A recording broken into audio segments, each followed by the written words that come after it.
So ulitin ko yung mga simptomas mo, no? Pananakit ng ulo, pananakit ng dibdib, hirap sa pagtulog, balisa, madalas na tulala, at di ka makakain. Tama? Opo. Dok, sa tingin niyo po, ano pong sakit ko? Alam mo, parang isa lang talaga yung diagnosis ko eh. Ano po yun? Wala kang sakit. Ha? Eh, ano po yung mga nararamdaman ko? Lahat ng nararamdaman mo ay nararamdaman ng taong walang pera. Po? Lahat ng binanggit mo ay ng simptomas eh.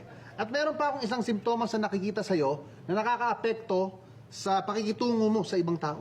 Ano po yun? Yung pagkapal ng muka. Grabe naman po kayo, Dok. Paano niyo naman po nasabi yun? Wait lang. Ikailang check-up mo na sa akin to?